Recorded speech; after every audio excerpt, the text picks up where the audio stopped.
पापी मनुष्य को भगवान नरक में क्या सजा देते हैं? हिंदू धर्म में लिखी बातों के मुताबिक महिलाओं से दुष्कर्म करने वाले को दो में से कोई एक सजा मिल सकती है। या तो जिसने दुष्कर्म किया है वे अगले जन्म में महिला बनेगा और पीड़ित महिला अगले जन्म में पुरुष बनेगी और फिर पिछले जन्म के पाप का हिसाब पूरा होता है। अगर ईश्वर नरक भेजते हैं तो नरक में दुष्कर्म करने वाला अत्यंत कष्ट सहता है।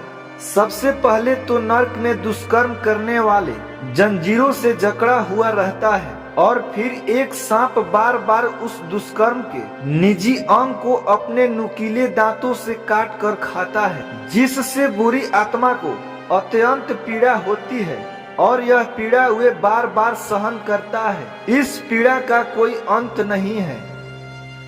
अगर शनि देव ने तय किया है कि दुष्कर्मी को अत्यंत समय तक पीड़ा देना है तो दुष्कर्मी नरक में ही आप समझो कई सदियों तक कष्ट भोगते रहेगा और वहां उसकी सुनने वाला कोई भी नहीं होगा। जानवरों को मारकर खाने वाले के बारे में भी कुछ ऐसा ही मैंने एक पुस्तक में पढ़ा था, जिसे पढ़ने के बाद ही मैंने मांसाहार छोड़ दिया।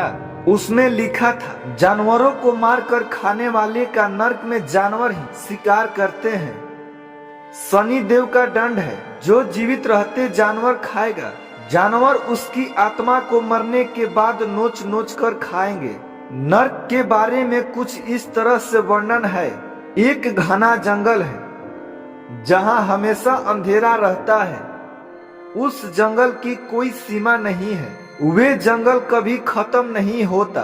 उस जंगल में सैकड़ों जानवर रहते हैं, जो कभी छुप कर तो कभी सामने आकर बुरी आत्माओं का शिकार करते हैं। जानवर बुरी आत्माओं को नोचते हैं, काटते हैं, तड़पाते हैं और बुरी आत्माएं अपने बचाव में कुछ भी नहीं कर पाती है। एक नरक वे होता है जहां केवल दलदल है, दलदल और कीचड़, बस यही है। और दलदल में बुरी आत्माएं फंसी रहती है।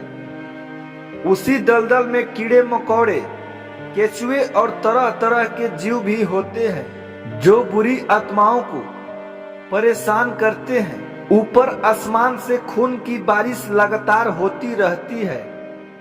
एक नरक के बारे में मैंने बहुत सुना है, जिसका वर्णन गरुड़ पुराण में भी है। मैंने गरुड़ पुराण नहीं पढ़ा है, बस सुना है। कहते हैं जब भी कोई बुरी आत्मा उस नरक में जाती है तो वहां पहुंचते ही वहां एक बहुत बड़ा कड़ाही है जो खौल जाता है। उस नरक में अजीब अजीब के जीव हैं, जो शनि देव के सेवक हैं। वे शनि देव के आदेश पर बुरी आत्माओं को उसी खौलते कड़ाही में डाल देते हैं। आत्मा केवल तड़पती है, मरती नहीं है। कृष्ण ने महाभारत में यही कहा था कि आत्मा अमर है, आत्मा नहीं मरती। इसलिए नरक में जाने के बाद आत्मा नहीं मरती, केवल दर्द को सहन करती है, दर्द झेलती है। उस खौलती कढ़ाई में आत्माओं को आग में जलाया जाता है, जिससे आत्माओं को अत्यंत पीड़ा होती है और उस पीड़ा के आत्माएं खून की उल्टी भी करती है और उसी उल्टी को वापस पीती है। कल्पना करिए कि आपकी तबीयत खराब हो गई, पेट बहुत खराब है और अचानक से आपको उल्टी होने लगी।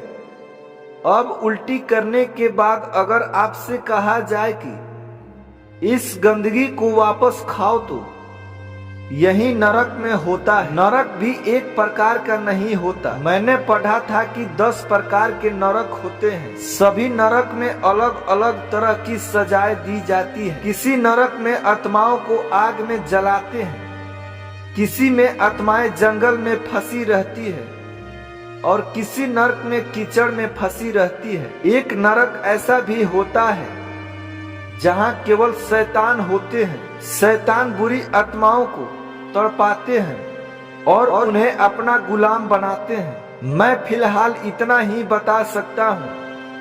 और एक जानकारी जो मुझे बताया गया था नर्क में समय बहुत धीरे धीरे चलता है। जो समय धरती पर है वैसा समय नर्क में नहीं चलता। वहां समय बहुत धीमे चलता है। अब कितना धीमे चलता है यह नहीं मालूम है। तो दोस्तों, आपको यह गरुड़ पुराण की कहानी कैसी लगी कमेंट करके जरूर बताइएगा। धन्यवाद।